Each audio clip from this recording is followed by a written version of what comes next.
우리 윤석열 정부가 들어왔을 때 우리 국민들에게 1년을 만 나이로 다 통일시켜주면서 저희들이 시간을 좀 벌었던 것 같아요. 그죠? 저는 여기다가 3년을 좀 더 보태서 올리죠. 제가 그냥 말씀을 드리겠습니다. 네. 저희 마이크를 하셔서 유튜브. 그래? 예. 예, 그래요. 좀 멀리 떨어뜨려서 하겠습니다. 그래서 코로나 3년을 좀 더 빼면 우리에게 시간이 좀 더 있지 않을까 싶습니다. 오늘 저에게 주어진 시간은 그냥 한 20분 정도 시간을 주셨는데요. 연구윤리교육이라고 하는 부분이 사실은 여러분 다 아시겠지만 법 없이 사는 사람이 제일 훌륭하고 착한 사람이 아닌가 생각을 해봅니다. 우리 연구자들과 그 다음에 현장에 계시는 전문가분들, 그 다음에 학교에서 학생들 지도하시는 교수님들, 우리 전부가 다 스스로 자율적이고 또 자발적으로 윤리를 지키고 또 연구자로서의 어떤 그 소명의식 이런 것들을 통해서 나름 잘 지키고 계시리라고 생각이 듭니다. 그런데 저도 이제 이번에 이 윤리교육 파트를 맡고 보니까 이 전체적인 법령에서 연구윤리를 어떻게 지켜야 된다라고 하는 내용과 그 다음에 그 교육부 훈령을 통해서 각 그 학회의 회칙이라든가 학회 규정에 어떠한 규정을 담아야 되는지에 대한 내용이 잘 명시되어 있습니다. 여러분들도 찾아보시고 다 아시리라 생각이 들고요. 혹시 이걸 찾아보셨다면 누군가가 이런 모습을 보였다든지 아니면 내가 어떤 그 표준 어떤 그 인용이라든지 이런 부분에서 문제가 되지 않을까 고민을 하면서 찾아보지 않으셨을까 생각을 합니다.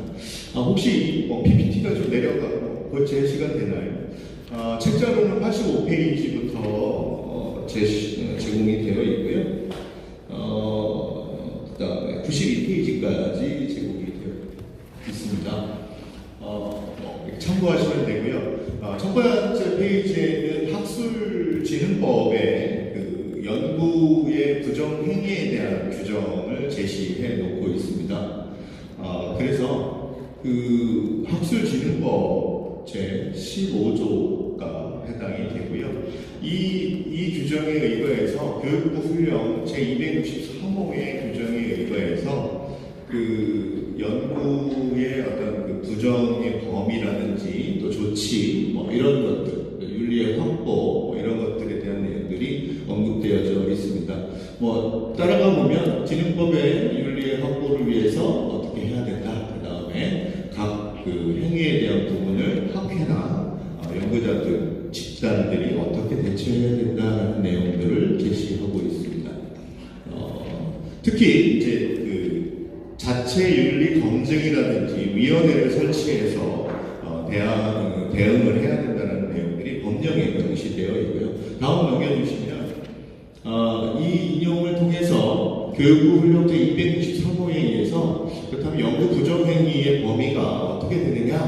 그래서 첫 번째 위조, 변조, 표절 이렇게 명시가 되어 있습니다. 위조는 존재하지 않는 연구 원자료 또는 연구 자료, 연구 결과 등을 허위로 만들거나 기록 또는 보고하는 행위 이런 것들이 제시되어 있고요.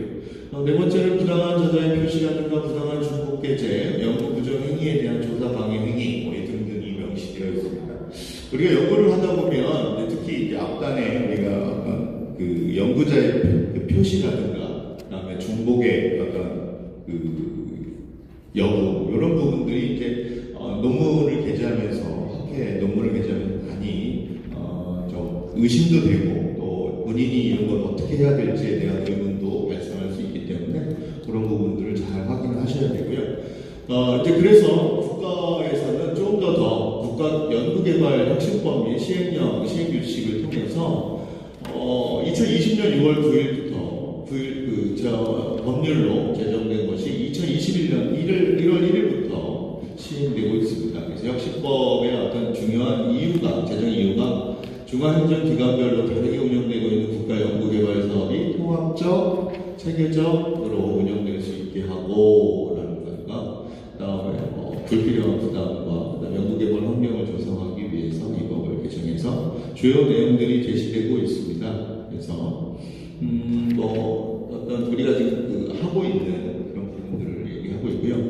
연구윤리 확보를 위한 지침체 구조에서 이제 학회에 어떤 거를 해야 되느냐, 연구자 집단이 어떤 걸 해야 되느냐에 대한 이야기를 하고 있는데요. 연구윤리 자체 규정을 마련해라. 그래서 이제 뒤에 이제 제시되겠지만 우리 학회의 그 연구윤리 부분이 이제 규정이 만들어져서 운영이 되고 있고요. 거기에는 연구자의 책임이라든가 부정행위의 범위라든가 뭐 이런 것들이 들어가야 된다라는 것을 지침으로 제시하고 있습니다. 다음 넘겨주시겠습니다. 자, 다음에는 연구윤리자문위원회를 구성해서 한 사람이 어떤 개인의 어떤 평가, 어떤 검증 이런 것들이 한 사람이 독단에서 이루어지는 것이 아니라 위원회를 구성해서 검증 절차를 거쳐서 제대로 된 어떤 그 윤리가 정말 부정적인 행위가 있었는지 등등을 검증하라는 것이다. 뒤에 이제 17조에 부정행위에 대한 검증 원칙 뭐 이런 것들이 있습니다. 그래서 뭐 위원회를 구성하고 위원회가 요구한 자료를 피해 조사에게 요청을 하거나 할 때 고의로 훼손하거나 이런 경우에는 보다 더 책임을 더 물을 수 있다 이런 내용들이 제시되고 있습니다. 검증 절차, 전문기관의 대학 등의 장이 연구 부정행위를 검증하고자 할 경우 예비조사와 본조사를 통해서 하고 그런 과정들에 대한 이야기를 하고 있습니다.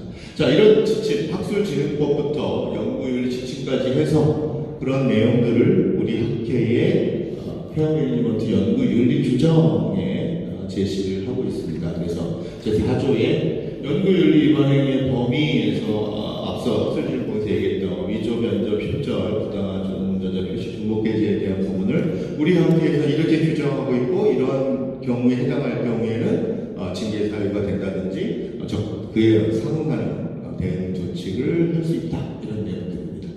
다음 넘겨주시면요.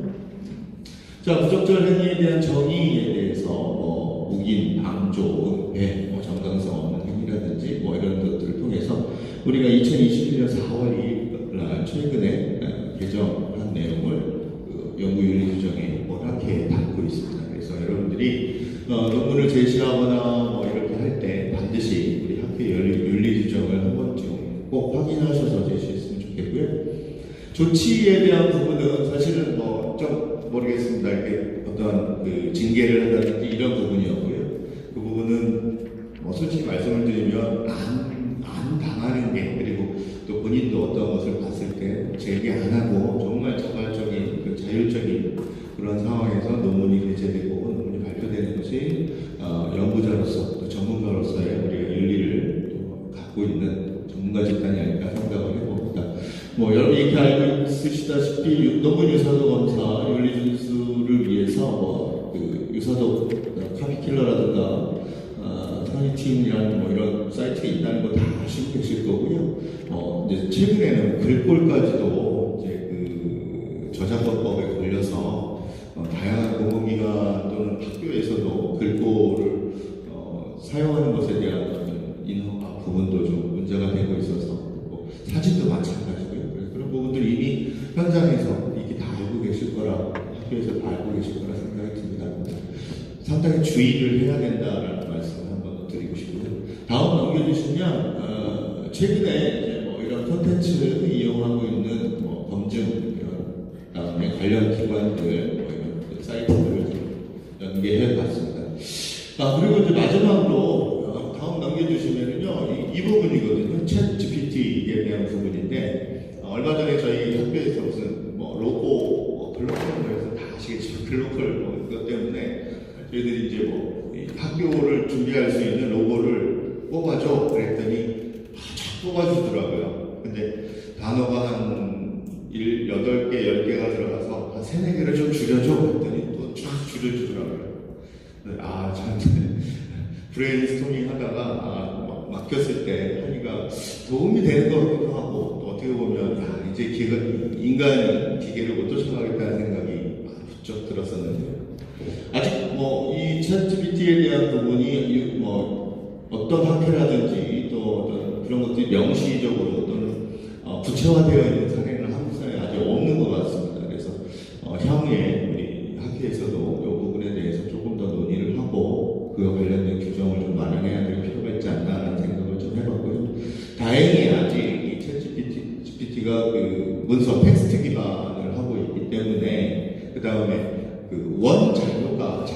되어 있을 경우에는 그것을 수정하지 못하는, 그러니까 그것을 이제 딥러닝을 통해서 그것이 마치 사실인 것처럼 해서 제시하는 한계를 가지고 있다고 합니다. 앞으로 뭐 또 AI가 발전을 해서 그것까지도 극복한다 그러면 더 큰 문제가 될 수도 있겠는데요.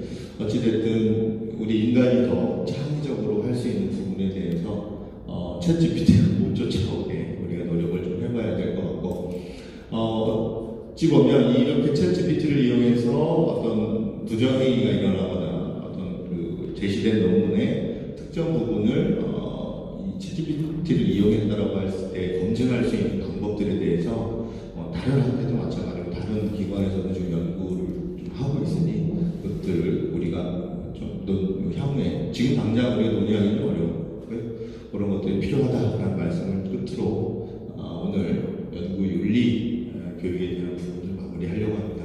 앞서 말씀드렸던 것처럼 1년을 줄였고 또 우리 그 코로나 때문에 3년이 줄었으니까 총 4년이 젊어지셨다고 생각하시고 오늘 학회 오후까지 끝까지 남아서 우리 학회 활동 해주시기 부탁드리겠습니다. 감사합니다.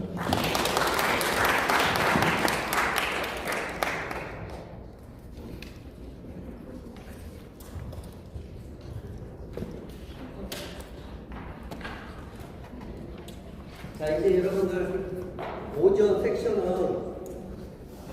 다 끝났고요. 이제 1시 반에 이 자리에서 다시 오후 이제 본 학술대회를 시작하도록 하겠습니다. 오전 함께 하셔서 고맙습니다.